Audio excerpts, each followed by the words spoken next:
Hi, everyone. Welcome to the Gabby Reece Show.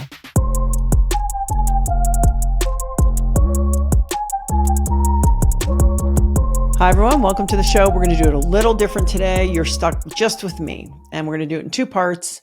We're going to talk about hacks and, what could be good or not good about them, how to approach it if you are curious about it or it keeps you motivated or you use them to gamify your health and wellness, so be it. And then we're going to just do a straight Q&A. So how do I define a hack, first of all? For me personally, we have these pillars of health, right? We have our nutrition, which means real food. It doesn't mean, the bars and supplementation that we use. So real food, plants and animals, depending on how you eat. If you can avoid things that have a shelf life of like 150 years, come from a bag or a box, probably better. Okay. Then we have movement. Does that mean kill yourself at every workout 5-6 days a week? No, it doesn't. It means, zone 2. It means walking, sitting on the floor and stretching instead of sitting on the couch, doing, body squats every time you get up from your desk, whatever that is, movement. Then we have stress management. I give this into its own bucket. It should also be, considered part of like a mindful practice, but let's say managing stress and mindfulness, connection, community. We can do all the things right, but if we don't have someone like we feel like we can call when we're in it, that really impacts our health and well-being. So we know that to be true. Sleep and recovery obviously is imperative. I think,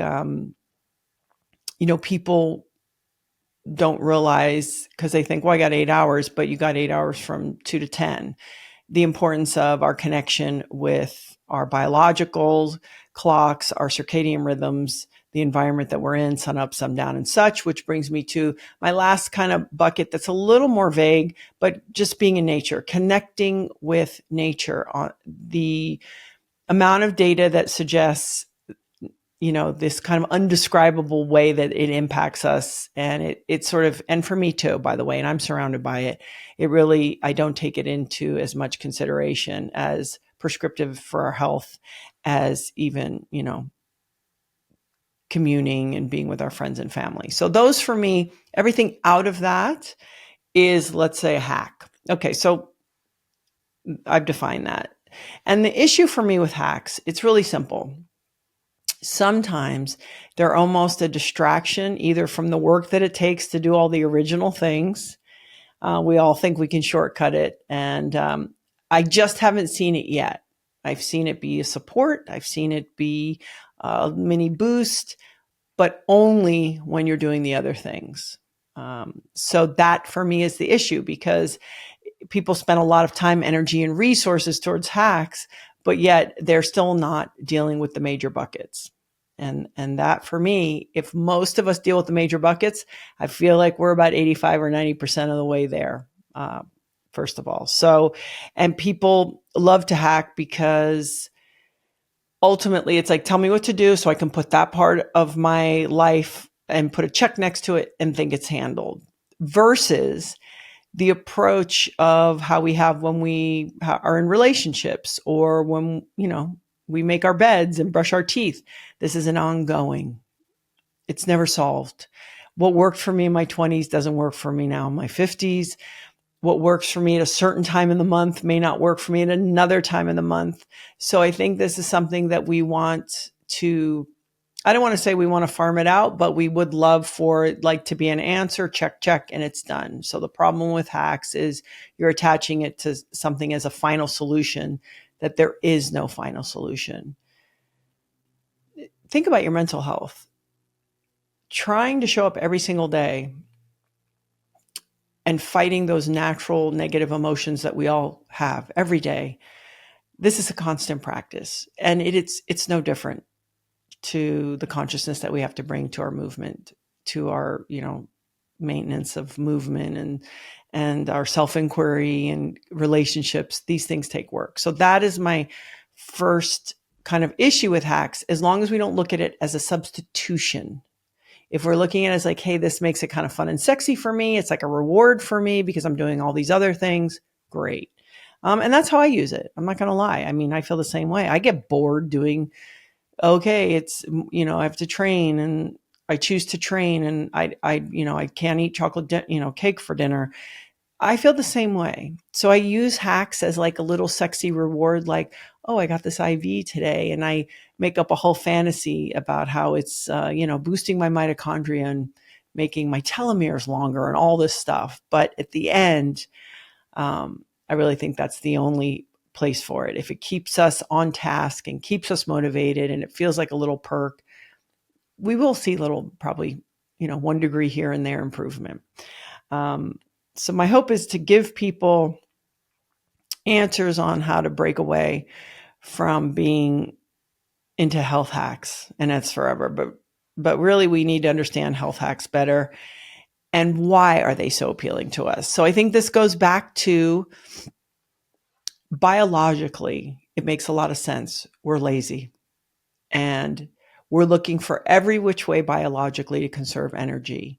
And so this is how this is showing up in modern day as a hack. Like, hey, you don't have to do the work. You can just hack your way into, having enough energy with it, caffeine, or making your skin look great with a red light.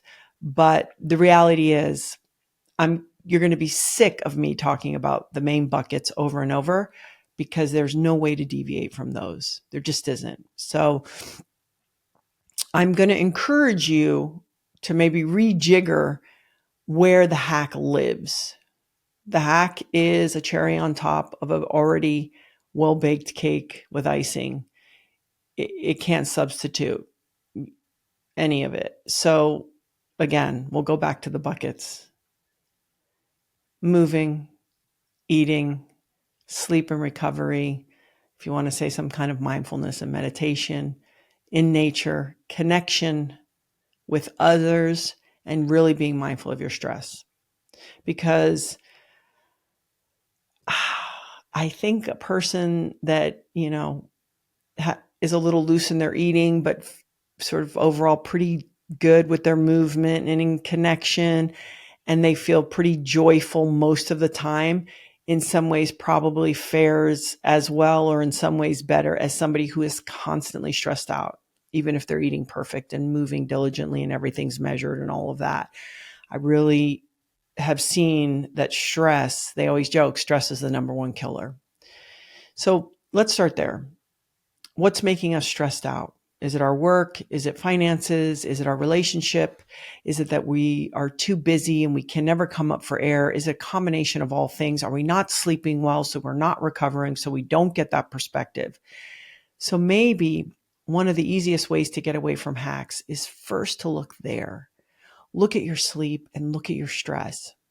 Are there things that you're creating in your own story and your own narrative, or saying yes to too many things that you can say no to, that you can get some of that time back for yourself or that bandwidth?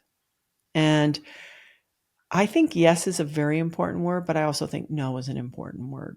So it's okay to say that you can't make it because you're defending your real estate, whether it's time for yourself or time with your family or time to do nothing. One of my favorite lines my husband has is, if anyone's going to waste my time, it's going to be me. You don't have to justify going, you know what? I just need some time for myself. Especially, with being a mom, or maybe you're a super busy working husband and then you don't know how to ask for that little extra time just for yourself to go do that thing that you love. I think it's so important. So have that conversation with yourself. And if you have a partner, bosses, and learn to say no. And it's on us to defend. Like, hey, this is getting too crazy and it's too much.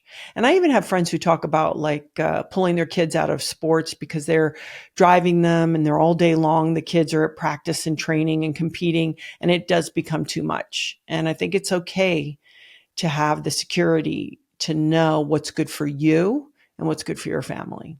And it might be different than someone else, and that's totally fine. What's more important? And so I think it's first navigating that part.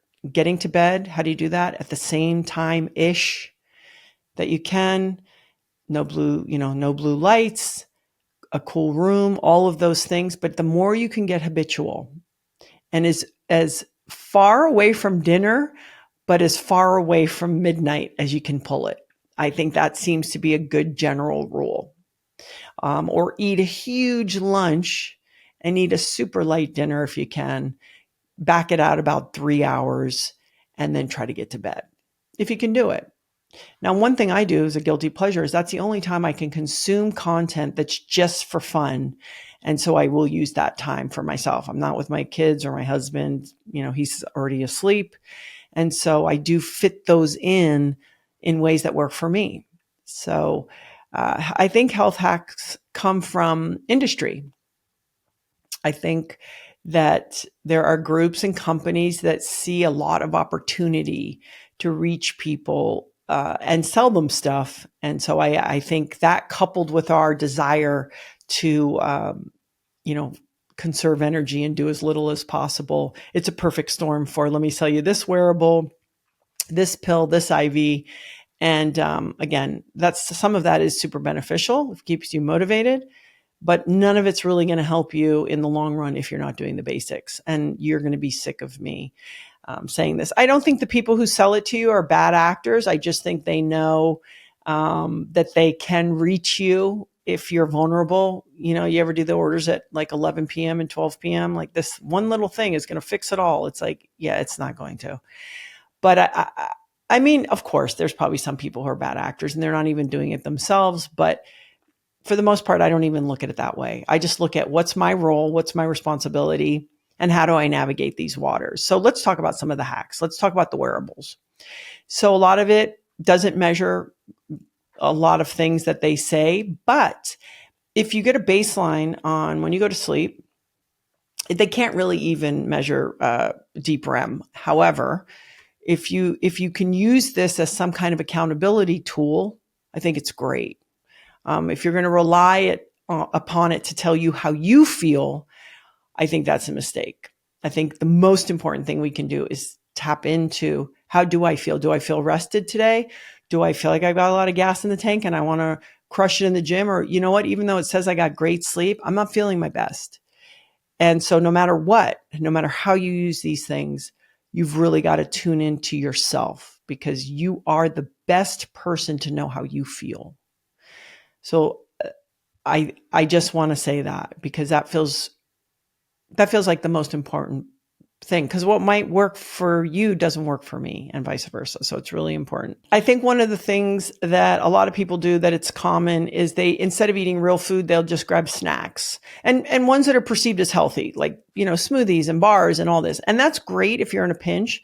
But I really think that one of the things we do that doesn't serve us is we try to get food in a quick, easy way. I really think the idea of eating real food, honoring that time yourself when you can, it's just better for you. It's better for your absorption, your digestion. It just goes on and on. The other thing a lot of people seem to do, and I'm not even into like, red light and sauna and all those kinds of hacks. I'm talking about some real basic hacks.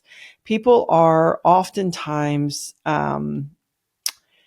they're using sugar substitutes, like, it has no calories and it has no thing. Well, there's tons of data suggesting that it overrides a lot of important hormones that we have. One is feeling satisfied.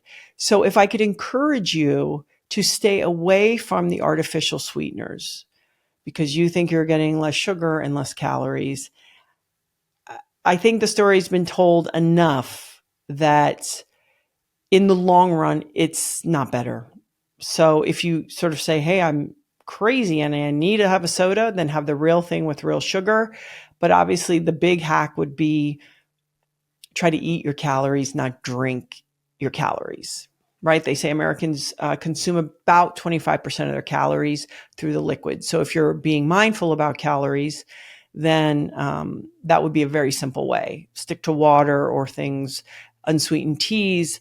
And there's a lot of benefits like green tea and all these things. You just have to be mindful. And if you're going to sweeten it, then use the real stuff and be mindful. So real honey, real cane sugar, things like that.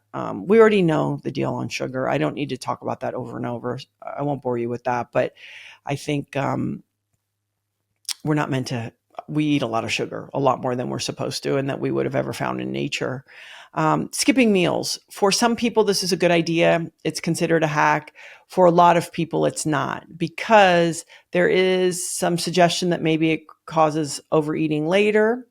Or if you're, for example, middle-aged woman, it cannot be great on your hormones. And that's the other thing, is it's already hard enough for us to get enough protein. And so that makes it even harder. Or sort of saying, well, I'm just going to have protein powder instead of food. I think we just have to be careful with a lot of the powders and the foods. So we've dealt with wearables. We've dealt with like the fake things that we think we're doing good for us in our food. And then I think the other kind of common one is supplementation. We think, okay, well, our soil is depleted. So I love the idea of us taking certain minerals and vitamin D and things that we mostly are short on. But I don't think taking, these high level, like you can do these NAD supplements and all these things, that they're really going to have an impact on you, unless, of course, let's go back to the basics. Are you over me yet? I know. So those are some common things. Now, other hacks will start to branch out now. Like, for example, I do sauna and I do cold plunge. I do more often sauna, go figure. And there are so many statistics showing why it can be beneficial for your health. So the detoxing, the heat shock proteins for recovery for men, it was something like 3 times a week. That the all-cause mortality went down like 60% or something like that. The person that I really like all their studies is Dr. Rhonda Patrick. So if you say, is that a hack worth getting into, like at my club, even if it's just a steam? The answer is yes. So if you can get into some heat a couple times a week, great. I think obviously the Scandinavian countries have been doing it forever. They resolve conflict in their saunas. And I think there's something really powerful. So that is one that I call my luxury hack, because I recognize that being able to do any of this is a luxury. But certainly a sauna might be worth fighting for, it, even, like I said, if they have it at your gym. And then, they wanted me to talk about, like, how do you stop falling into the trap? I think you have to design your why, your reason, why it's important to be healthy. And I've said this before, even if it's like, I want to look good, that's fine. Whatever it takes, I don't care. How you can avoid falling victim to all these hacks is go back to the basics and construct your practices in a way that reflect you. If you hate the gym, don't write a workout 3 days a week where you're banging iron in the gym. Figure it out. Get outside, take a walk, do it at your house. Whatever it is. So the way I'd say to get away from the hacks is, first, why? Besides your relationships, what other thing do you own that's more valuable than your health? And I can say, as an athlete who I've been injured enough where I couldn't get off the toilet by myself, I know that's really clear. So can you get in touch with your why? Because otherwise you can't stick with it. It sucks. It's like, let's go train one more day, So it stops sucking when you really connect and commit to that. Yes, this is important.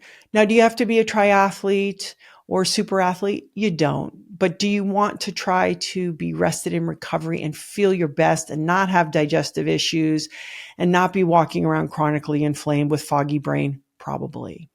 So when I talk about health, that's what I'm talking about. I'm talking about being a human being. Okay. The guys who want to jump higher and kick ass, they know how to figure that out. So this is very different. So how do you get away from the hacks? Connect to your real why.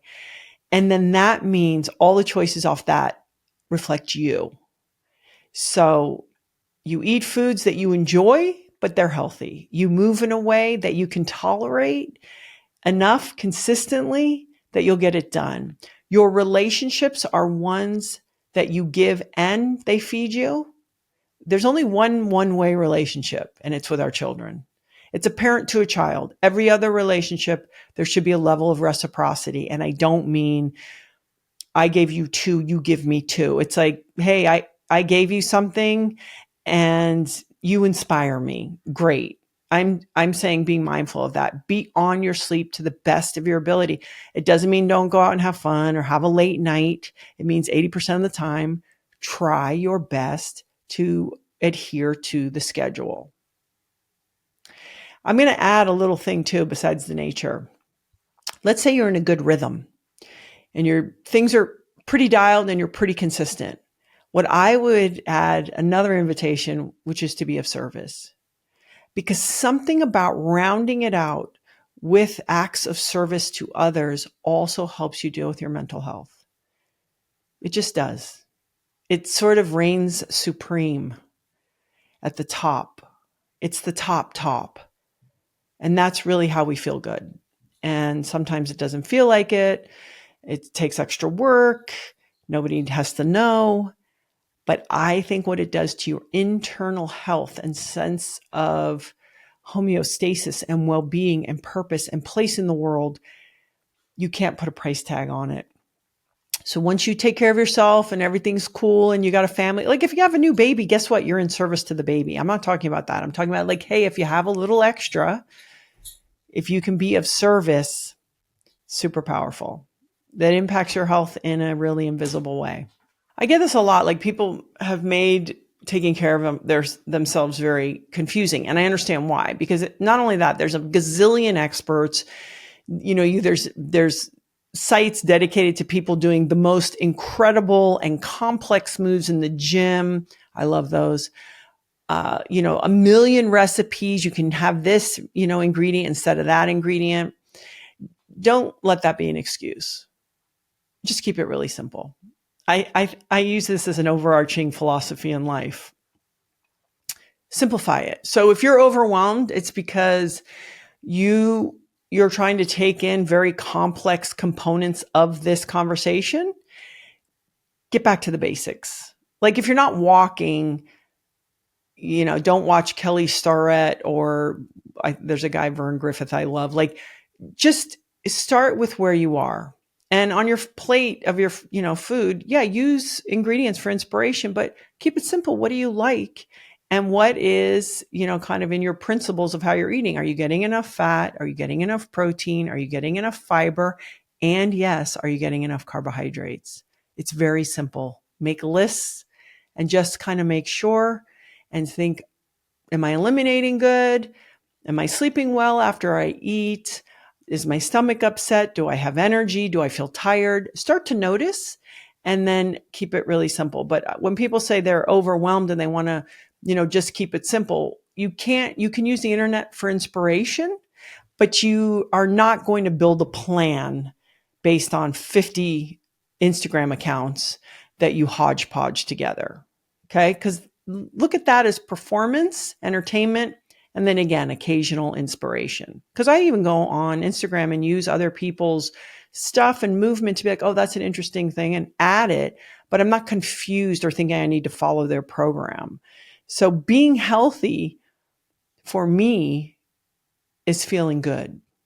And how do I optimize my day, my energy, how I respond to people? We talk a lot. I have PJ Nessler and we talk about stimulus and response. How do we create as much distance between stimulus and response? And so for me, good health is an indication of that. If you're just walking around flipping out all day, it's like, okay, what's going on? And so that means in all the areas, you got to clear the decks in your relationships with yourself. Are you kind to yourself, but honest with yourself? This is all connected to health. So important. Today could be the day. If it's not exactly where you want it, how do you want to fine tune it? And if you haven't gotten started because it feels overwhelming, I also think a real hack would be to get some help. Someone at your gym, a trainer, even somebody who looks really fit and healthy and you seem like you have a rapport, you could ask them, hey, let me ask you a question. Like, how do you put together your workout routine? Or what kind of, do you prepare your foods ahead? How do you do that? And believe me, people will help you. Okay. That's another real hack. Look at somebody who looks like they've been doing it and just go, hey, how do you pull it off? But go back to the basics. Keep it really simple. And as far as like places I like to learn, oh my goodness, there's so many people that I learn from. But what I try to do is I try to experiment with things before I commit with them. So even a supplementation or if a friend that I trust very much goes to a place and gets an IV and says they really notice, then I'll do it. So things that I will do is I share with you, I do sauna and cold plunge. Cold plunge can be very good for your moods as well and recovering. Just don't do it right after you bang iron. So keep that separate. And I actually like to do heat and cold together for obvious reasons. I do have a red light that I will go on. There is something else I've been using. Now I'm telling you all my hacks, like just all the cherries on top. I have a chair right now called a shift wave. And if you're a boss in a building, these are incredible, and they work with your nervous system in vibration, and they're awesome. And they run you through many programs. So for sleep or for vitality and immunity, and they kind of walk you through it. So again, we're in the hack zone now. And I will get IVs occasionally, like I stated earlier, like a glutathione or NAD. Or if I'm feeling down, I'll go and get a B kind of supplementation, things like that. But again, none of that is going to help me better than if I eat real food, move my body consistently enough, get to bed, do an internal check in. How's my stress? How am I doing? What's going on? And that's connected to connection with my community, my relationships. Am I tending to them? Am I, taking care of them? And then getting outside. Put your hand on a tree. I mean, there's a lot of benefits to us remembering we are a part of nature and it is a part of us, because also I think it's the ultimate teacher. I don't think the people that are selling hacks are going to teach you as much as when you go take a long, quiet walk, because the answers come. We just have to be listening. And don't fill your time with all of the people who know so well and so well for you. Take that time for yourself to ask yourself those questions and develop those best practices for you. And I appreciate the hacks. They're sexy and fun and tempting. And I would like to believe that I too would be 25 again. But I do know that the other one works as well. It's the ultimate hack. So if you have hacks that you love, I'd like to hear about them. But I'm going to end this with the idea that I think people, they just make excuses. And the problem is the only person it hurts is them. And so if we can just start there and get real with ourselves, that we don't want to, or that it doesn't feel important, or I don't know how to get started, it's intimidating, whatever it is, great, that's okay. But I think the hacks are so popular because it's a group of people that think, oh, well, maybe I can get away with that instead. And the truth is, I haven't seen it yet. So I wish you good health, and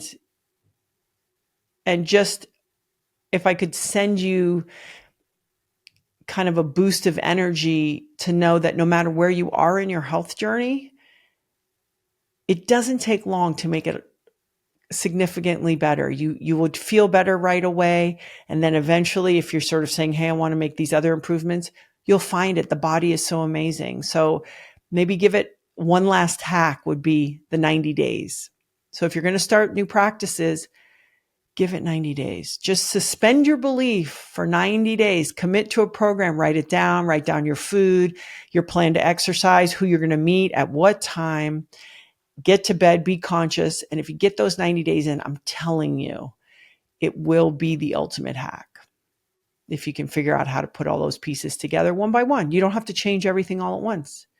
So the way I would do that is in my food, I take out the worst thing I'm doing first for the first week and move that aside. If I'm not moving, I would start walking. So just start slow. Don't try to change everything all at once. That doesn't work. And if you have somebody that you can solicit to do it with you, I think even better, because then you have a teammate and you go back to that accountability and support and friendship. Okay. So I appreciate your time. And now I'm going to do a second half, which is a straight Q&A. So no rambling by me. This podcast was brought to you by Laird Superfood, a brand that is very easy for me to talk about because it was started in my kitchen 9 years ago. And I'm really proud of this brand, and I'm excited to share it with you. If you know it, then we have a great offer for you today. If not, I'm excited to share it with you. We have vegan coffee creamers that you can use in your coffee or for your tea. And there's turmeric and mocha and the lattes, pumpkin spice, reduced sugar, whatever you're looking for. Chances are we've got something that you definitely will enjoy. We put adaptogens, no fillers, no natural flavors. And I want to share with you a category in our brand that I love, that I feel like is underrated. And it's an unsung hero, and it's our instant products. We have instant latte, instant mocha, chai, matcha. We have so many incredible drinks that you can take with you if you're on the go, at the office, traveling in an airplane, or even hopefully doing some adventuring outside. We've got hydrate products. And one thing that Laird and I and our family at Laird Superfood are committing to you is to bring you the best tasting, highest quality ingredients, easy to use, and most affordable that we can get it, all in one place. So if you are interested in seeing all the line, all you have to do is head to lairdsuperfood.com. That's LAIRDSUPERFOOD.com. And if you use the code GABBY, GABBY 20, GABBY20 at checkout, you will get 20% off your entire order. So if you've been curious about our brand or you know it, here's the time. And also one last thing, we have incredible greens and reds with no fillers and lots of fiber that can sit in your gut for about 48 hours. So head to lairdsuperfood.com and just see all of our beautiful products. And again, I always want to hear how you use them and share them, and we really appreciate you. All right, so these are some questions I've gotten. Do I play any sports? Not really. That's not true. I play a little pickleball. I'm not very good. I like to stand in the kitchen a lot. It's like volleyball, you go right to the net all the time. They're always yelling at me to get out of the kitchen. But I do like it. It hurts my knees, so I have to do it in moderation. What's my bedtime routine? It's not that sexy. I go to bed. Laird's trying to get to bed by 8:30. I'm trying to push it out to 9:30. And so what I do is I take a shower, wash my face, moisturizer, and I get in bed. I wear I try to wear really loose sleeping clothing, and he is on a chili pad. So his side's very cold. Mine's not that cold. The room is cold, and we also sleep with a humidifier. And then I'll read or watch something that entertains me for 30 minutes to 45 minutes and then go to bed. It's not that interesting. I have a dark, cold room, and I go to bed around the same time, and that seems to be helpful. And I sleep about, let's say, I'm laying down for 8.5 hours. I'm not a great sleeper at all. So I'm lucky if I'm getting 5 and 6 hours. And I also notice that I start to wake up. I call it the mind grind. It could be like at 1 or 2, and it could be my hormones that that's when I'm just pissed at everybody. So it's pretty funny. And I've learned to tell myself, hey, this isn't real. This isn't how you're feeling. Take some deep breaths, and I'll use box breaths. I'll do 7-second in and hold, and I'll go a little longer on the exhale, 8 or 9 seconds and hold. And I just do that for a couple minutes, and it usually calms me down. And then I go back to bed. But that's the time that you have to laugh at yourself. You're worried about everyone, and you're just like, oh, and I have to tell them. And then you just realize that it's you. I guess that's true to everything. So I get asked this a lot. If I encourage my daughters, I have 3 daughters, they're big, but to play sports or to train. And so if you are a parent, you know that children don't listen to you. And I didn't listen to my parents either. That's part of how we grow up. And so what I've learned a long, long time ago is I'm so grateful. I have very strong-willed daughters.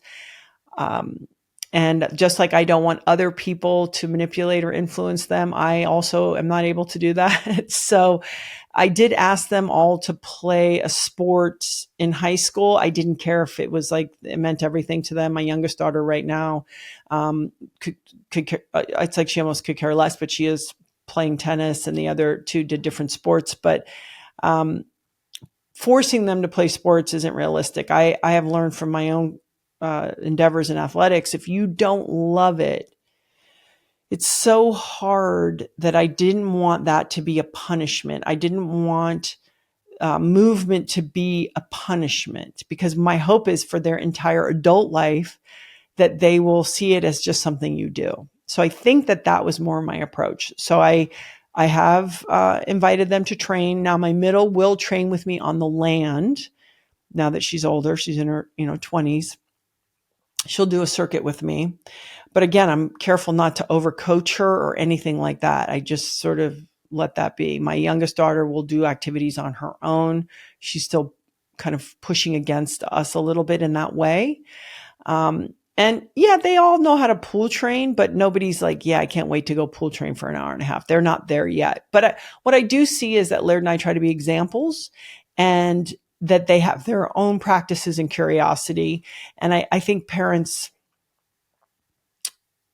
should think about the long run, right? I'm trying to sell health, not just sports, but health in the long run. Now, I will say this, the lessons that you learn doing sports is very different than you do in training. So I love the idea of all the things that we learn, those powerful lessons in sports, whether it's working with teammates that you don't necessarily see eye to eye on for a common goal, learning how to win, learning how to lose, taking constructive criticism. These are really important things. So for that, I think sport is, second to none for sure. Okay. Protein. Oh my gosh. So right now, no lie, I'm 180 pounds. I know. I don't know what's going on. I'd love to say it's just creatine, but I don't think it is.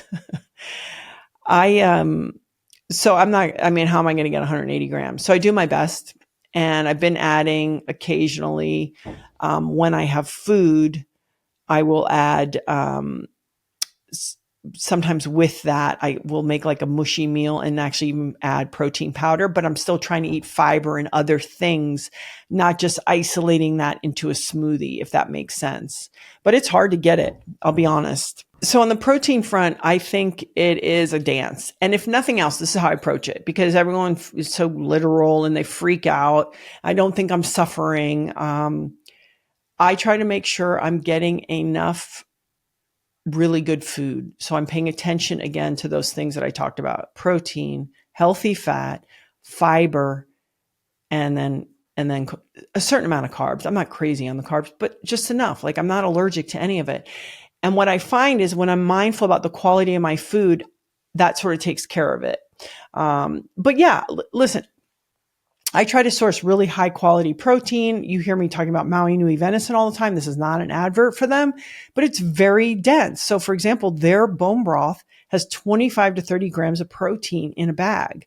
So that is a good way to kind of ramp that up, but it's not easy. I'm always short. And by the way, there's ends of the day where I'm like, did I even drink a glass of water today? So I don't want to trick anyone and sort of thinking like I don't blow it all the time. I'm just aware so I can do better. That's really what it is. And not giving lip service to it, right? Like not saying, oh, well, I'll do better. It's like, no, doing better.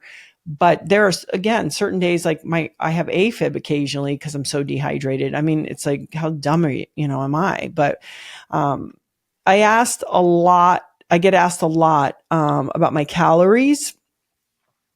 It's not crazy. It's probably like 2,000, maybe 2,200 calories a day. I tend to eat only till I'm full. I try to make lunch a lot bigger. I fail at that miserably. A lot of times dinner ends up being my biggest meal because that's when I'm with my family and I'm cooking. So again, I'm trying to, back it away from bedtime. it seems like I just grabbed something and went at lunch a lot of the time. And so I try to get, though, if an ideal way is make lunch just massive and dinner a little bit lighter. And I'm asked too about weighing myself, and I just brought up that right now I'm about 180 pounds. So I do weigh myself a little bit here and there, and it's more just to be aware. So just, I think certain people, if they use it as a torture mechanism, don't do it. It's not worth it. Look in the mirror, check in with yourself. How do I feel? How are my energy levels? How do I look? How do my clothes fit? Fine. I think if you can do it objectively and use it as a baseline and you just kind of see where you're at and do it at the same time every day, I don't think it's the worst thing, but I don't know that it's necessary. Now, if you have goals and you're trying to kind of incrementally lose a few pounds, then yes, I think it would be okay as long as you can do it in a way that isn't in creating some kind of weird downward spiral. If, for example, you gain a pound or two during a week because maybe you didn't sleep or your cortisol's high, you're a female and you're in your cycle. It's like you can't go up and down with it every time. So if you can do it with some objectivity, I think it can be just feedback. Like that's it. And people think I work out all the time. I get asked, how many hours a day do you work out? The day I'm recording this, I'll be lucky if I get 30 minutes in. I tend to work out about 70 minutes, 3 days a week, and then another 60 minutes if it works out, like in a perfect world, the other 3 days. So somewhere between an hour, almost 6 days a week, but not always. So I always say consistency is more important than length. And it isn't only about killing yourself. I think it's about having a strategy, though, when you go to work out. I think people who go into the gym with a headset on and then they just kind of grab weights and go, that's a complete waste of time. What I would say is, let's say you only have 15 to 30 minutes, write down what exercises you want to do, how many sets, how many reps, and knock it out. That for me is the best strategy that I've seen as far as the gym. If you are going on a walk, try to keep a certain pace. The other thing is occasionally do an activity without any noise. Maybe not gym workout because you need music, but I'm saying, like, let's say you're taking that nature walk, which is so great. Congratulations. I'm glad you're getting out there. Be there. Use that time. They call it, I love how everybody has, terms for everything, cold exposure, all these things, but they also have something called habit stacking. I think you can almost meditate while you're walking and when you're in nature. So just food for thought. But I work out, but nothing crazy. People that work out way more than I do. So consistency is everything. Okay. My favorite online doctor for health information. Oh, gosh, there's so many. I mean, I love Rhonda Patrick. I like a lot of things Peter Attia has to say. I know a lot of people love him, but I think I think I love, and I mentioned him earlier, Dr. Kelly Starrett for rehabilitation movement and self kind of mobility. I think is great. I love Dr. Andy Galpin. I love Dan Garner for nutrition. I love Casey Means, Dr. Casey Means. You've been seeing a lot of her in her book, Good Energy. I just appreciate the message and just how simple she makes it. But again, it's not, no one person has all the answers. It's about taking all the information that all these people have to say. And we know when something feels good to us and it lands like as truth for us, and sort of taking the good and leaving the rest. I'm not a person who also gets, like somebody will say one thing and people go, oh, I used to like them, but they believe in this. It's like, who cares? Like if they've got, 19 incredible takeaways, use them. So I like Dr. Mercola, and I know a lot of people are edgy about him. I don't care. I think he has a lot of good information. My only pet peeve with Dr. Mercola sometimes is that he tries to scare people into good health. So that I'm a little bit allergic to that. But if you dig into some of his information, it's quite good. So, and his book was interesting. Do I find it helpful to have a workout buddy or class? 100%. I can't do it alone. I'm terrible alone. That's why I invite my friends to work out with me 3 days a week, because it's the only way. I'm like, oh God, they're showing up. So I write the workout and we do it. And they don't realize I'm kind of basically drafting off them showing up to get it done. I would say very few people can do it alone. And there are those people, and it's like this sacred time for them. Most of us can't. Get a friend and make it somebody you're happy to see. Because there's nothing like you're going to train and kick your own ass and you're doing it with a person that like doesn't fire you up. So definitely find somebody. And it can be a person, by the way, that you train with isn't your bestie. I think that's some really important. There are people that I love to hang out with. I don't really want to train with them. And there's people that I love training with, but I don't really need to hang out with them.